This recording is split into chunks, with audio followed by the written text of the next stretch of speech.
No vídeo de hoje a gente vai falar sobre um bocado de coisa que esse episódio trouxe de importante não só para Discovery, como possivelmente para outras séries de Star Trek. Então o papo vai ser bom, vem comigo, não vai embora não, roda a vinheta.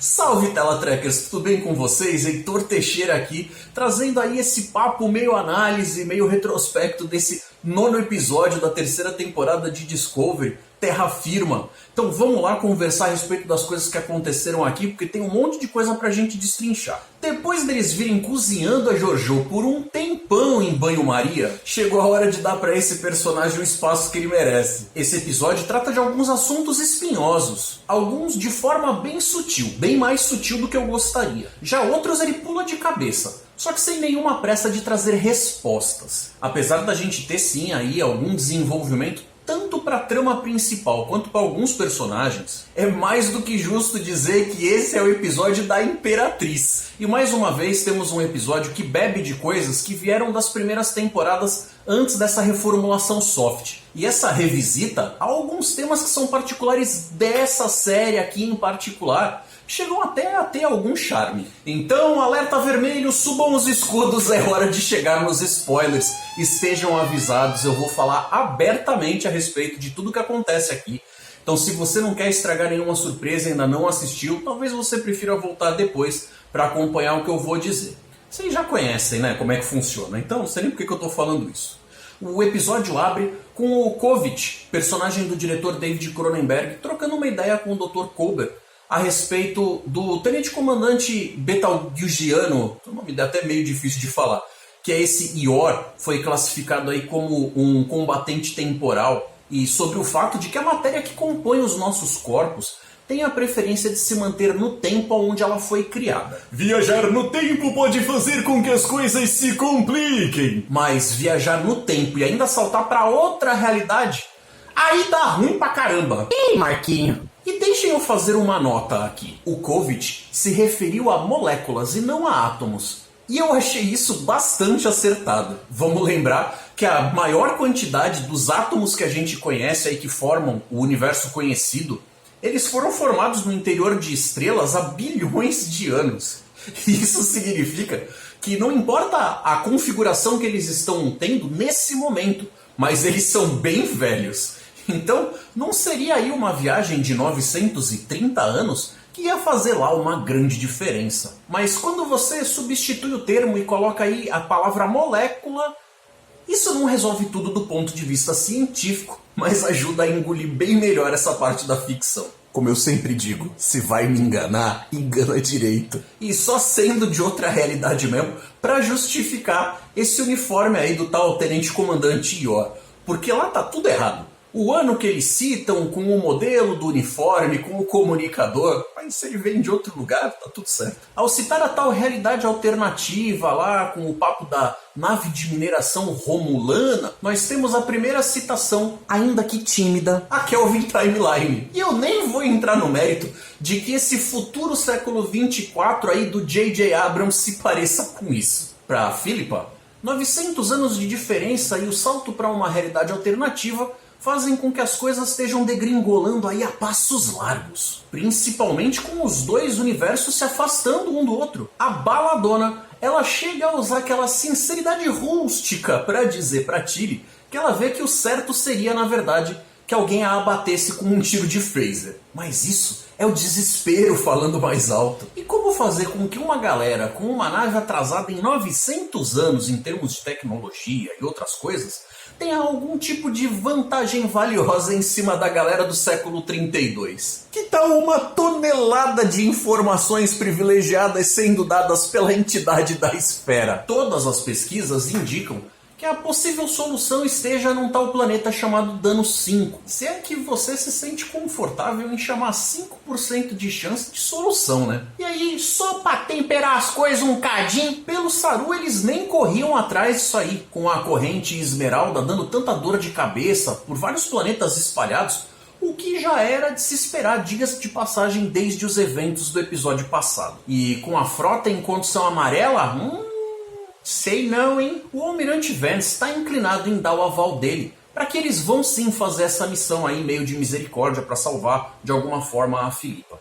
Mas antes, ele manda aquela letra para Burnham que soa como algo do tipo: pratique o desapego. Tem as manhas, Michael? Porque quando chegar a hora, talvez aconteça de a solução ou o jeito ser largar a Philippa lá no planeta mesmo, que aparentemente fica lá para os lados do quadrante gama mais perto do centro da galáxia. Esse almirante já pareceu mais seco e distante em outros momentos, mas aqui ele tem um papo franco com o Saru, prezando pelo bem da tripulação, levando em consideração a imagem da frota e a própria autoimagem do Saru como capitão, que ainda é novo no cargo e não tem um Spock de papagaio de pirata falando para ele algumas dicas e nem um grilo falante para ajudar. Gostei da posição dele e acho que conseguiram dar uma humanizada nessa cena.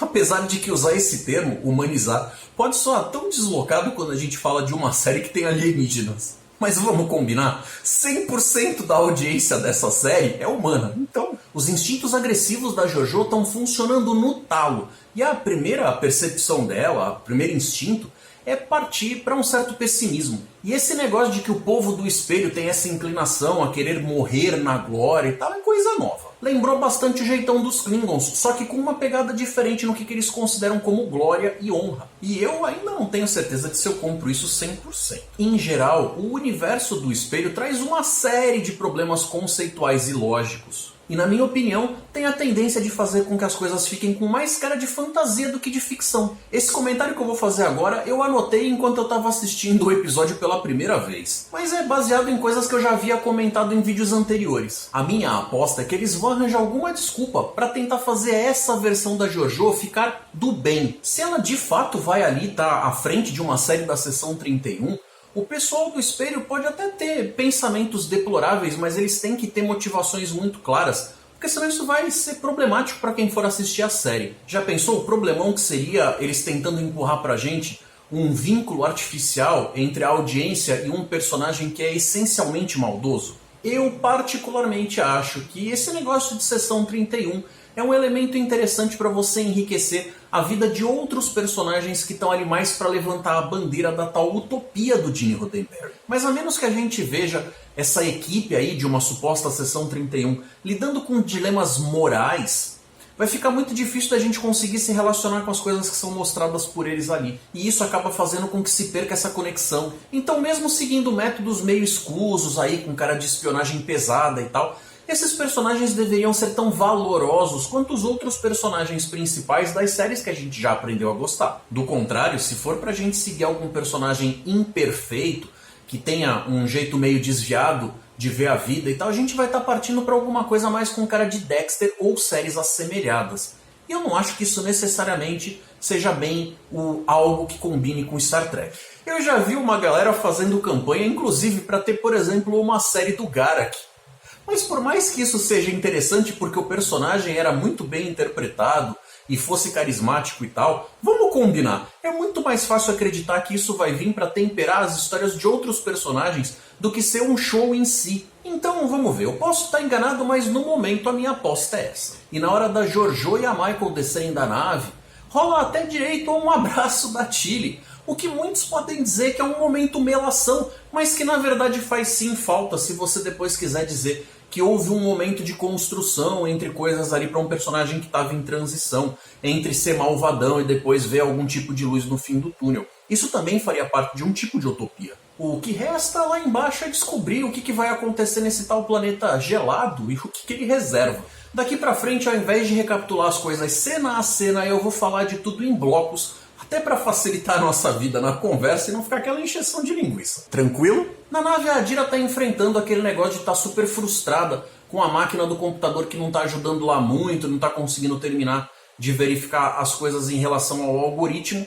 E o Stamets chega para salvar o dia, vai dar uma força para ela e mostra que, apesar dela ter feito várias tentativas, ali ele mostra um jeito correto, que ela não parou para pensar, tá com a cabeça cheia, tá pensando no Grey. E aí a gente vê que, apesar dela ser de fato muito inteligente e ter uma capacidade gigantesca para lidar com esse tipo de coisa mais técnica e tal, do ponto de vista até de uma pequena gênia ali, ela não passa, no fim das contas, de uma adolescente com um pensamento mais adolescente, que está passando por uma fase complicada assim Então é de se entender, a gente vê que ele tenta lidar com ela de uma forma carinhosa, bastante compreensiva ali. E essa personagem, nesse episódio, não chegou a ter ali um posicionamento gigante, de participar de uma forma absolutamente relevante, mas a gente vê que eles não estão deixando ela de lado, ela continua recebendo alguma atenção, isso com certeza vai trazer coisas pra gente em breve, porque a gente sabe que ela vai ser importante pra um bocado de coisa. O Booker acaba indo procurar o Saru pra trocar aquele dedinho de prosa. E aí quando você acha que ele vai falar algo do tipo, Pô, quero entrar aí pra frota e tal. na verdade o que ele oferece é ajuda de outras formas, inclusive com informação, e o Saru chega pra ele dar aquele papo meio que do calma meu filho, vai chegar a sua hora, se aveste não. E quando o papo lá do algoritmo acaba chegando em algum lugar e eles têm que mostrar, o Saru vai lá ver o que tá pegando. E quanto à mensagem, pra surpresa do Saru, ela vem de uma Kelpiana, a doutora Issa, da tal nave KSF Key-Cat. Ele parece ficar meio abalado com o fato, mas o que eles descobrem é que muito possivelmente tem ali um berçário de cristais de lítio dentro da nebulosa Verubim. E no planeta é hora da gente encontrar o Mitsuplik, ou melhor, o Carl. Pra que entregar tudo de uma vez, né? Vamos deixar o povo em casa coçando a cabeça um pouco. O cara tem um tremendo jeitão de kill, mas fazer a galera ter que ir até lá os cafundó só pra encontrar um membro do Continuum me parece meio esquisito. Bom, como era de se esperar, eles falam lá em uma conversa bastante genérica, de uma forma bastante aberta propositalmente. É pra manter o mistério? Ou a explicação seria demais para nossas mentes humanas. E quando a Felipa Giorgio atravessa o batente da porta, ela vai ser saudada pela Capitã Killy, ou seja, ela não só mudou de universo, como ela também voltou para o século 23. Será? Na hora, aquilo me remeteu àquele tipo de história onde o personagem é submetido a algum determinado tipo de provação só para dar valor pro que tem. Tipo um conto de Natal, lembra do Ebenezer? Mas o que realmente vai ser isso aqui, só com a conclusão da parte 2. Tá com pressa, bestado? De qualquer forma, aparentemente a gente tá falando de segundas chances aqui. Que caminhos na vida você tomaria se pudesse voltar sabendo o que sabe agora? Não parece tentador? A Jojo já não parece tão malvada quando ameaçam a vida do Saru do espelho. A gente se apega a esses bichinhos, né? E ela tenta fazer parecer que ela não tá salvando ele, para não ficar feio pra cara dela, mas é bem isso mesmo que tá acontecendo. Agora olha que interessante, pelo menos eu acho interessante. Eles deram margem aqui para um retcon que pode agregar coisas e significados a algo que aconteceu lá na primeira temporada. Em teoria, o plano da Michael e o Lorca do espelho pode ter justamente a ver com essa mudança de personalidade dela, que teria sido aí influenciada pelos eventos da segunda e terceira temporadas até agora, meio como se ela tivesse tendo o seu coração amolecido por estar convivendo com boas pessoas.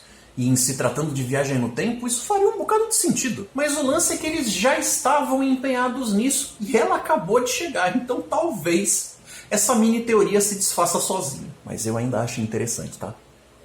E quem disse que os terranos não curtem uma boa peça de teatro, hein? Ela só é um pouco mais bruta, mas tem direito a riminha e tudo. O problema de se viver nesse mundo cão é que se você não é cruel com alguém aqui, mais ali pra frente alguém vai ser cruel com você. E acaba sendo uma tarefa difícil aproveitar esse papo de segunda chance quando você não pode mudar quase nada, né? E talvez eu nem esteja assim tão errado, porque aparentemente essa mudança no coraçãozinho da Imperatriz já tá ficando bem óbvia. Eu fiquei me perguntando ao longo do episódio se o Jason Isaacs ia fazer uma participação aqui, mas não foi dessa vez. Será que a gente ainda vai ver o Lorca de novo? Eu realmente queria que encontrassem a versão Prime dele, mas eu tô achando que isso daí é o tipo de coisa que vão deixar pra série do Pike. E eu devo admitir que o episódio, mesmo tendo seus momentos meio bobinhos, um papo meio mágico, meio místico lá da porta, aquele negócio todo, e eu admitidamente, não sendo o maior fã desse papo de universo espelho, achei o episódio divertidinho. Não foi,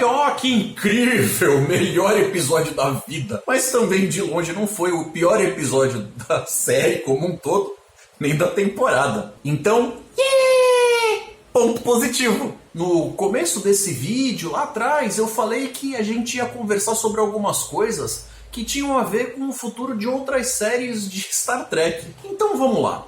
Ao tocar no assunto aí e reconhecer a existência da tal Kelvin Timeline, eles abrem margem para que de repente alguns crossovers possam ser feitos entre histórias numa pegada mais ou menos parecida ali com a do Arrowverse. E preparando a Philippa Georgiou para uma suposta saída, isso coloca a tal série da Seção 31 que está demorando pra caramba mais perto de uma realidade. E você já pensou na possibilidade de que talvez essa série se passasse bem lá mesmo no universo do espelho? Porque pensa só, se a Philippa Georgiou tiver essa mudança de pensamento e ela começar, apesar de ainda ser intrinsecamente uma personagem do universo espelho, mas ela tiver uma mudança de coração ali, onde ela venha a pensar de uma forma mais parecida com o que seria um personagem da linha Prime, do universo Prime, ela poderia, dentro do universo do espelho, ser vista por nós como uma espécie de mocinha, de heroína, fazendo coisas ali meio na surdina, procurando outras pessoas que pensam como ela, para tentar fazer uma diferença, para tentar fazer com que um pouco do bem se instaurasse naquele mundo. Isso inclusive ajudaria a gente a não ter essas histórias aí espirrando no universo normal Prime, para que muita gente não viesse a reclamar de que a gente não ouvia falar da Seção 31 abertamente desse jeito, nessa época. E isso não atrapalha, por exemplo, a série do Pike. Posso estar longe da verdade, mas faz algum sentido, não faz? Então o que você acha? Deixa comentário aqui. E a mudança então chegaria à própria série Discovery, porque com a remoção dessa personagem a gente teria uma nova quebra de paradigma, inclusive e principalmente para Michael. Como eu disse, dependendo do que os eventos mexerem com as coisas por aqui, isso pode acabar inclusive espirrando lá para Strange New Worlds, a série do Pike. A Michelle Yeoh mandou benzaço aqui e semana que vem a gente conclui essa história. Faço votos de que esse desfecho seja no mínimo satisfatório, porque se ele for ruim, isso vai inclusive roubar um pouco do brilho desse episódio aqui. E você, curtiu o episódio? O que você acha que vai acontecer a seguir? Eu agradeço a você pela sua audiência. Fico muito feliz que você tenha tido a boa vontade aí de separar uns minutinhos para me ouvir falar a respeito desse assunto que eu tanto amo, que é Star Trek. Então fica aqui o meu convite para você vir fazer parte da família do Natela. Clica aqui nessa caixinha vermelha para você vir fazer parte disso, se tornar um inscrito. Lembrando que a galera que é inscrita e tem as notificações ativadas sempre fica sabendo dos lançamentos mais cedo. Eu acabo colocando divulgação do lançamento dos vídeos, dos reviews que eu faço, numa série de grupos e tal, mas às vezes eles levam um bocado de tempo para aprovar e a pessoa só vai ficar sabendo dias depois. Então se você não quer perder nada, vamos lá, sem intermediários, inscreva-se e ative o sininho. Para quem ainda não sabe, eu administro o grupo de Facebook Star Trek Baixada Santista, que foi criado com a intenção de criar aí situações presenciais para o pessoal da região. Mas 2020 não tá ajudando, né? Então galera, mesmo nisso, quero que vocês saibam que todo mundo, more perto aqui ou não, é bem-vindo no grupo. Então aparece lá, torne-se membro do grupo. Se você gostou do vídeo, curtiu os meus comentários, deixa um like, porque isso ajuda pra caramba a aumentar a relevância do canal e faz com que ele chegue em muito mais pessoas.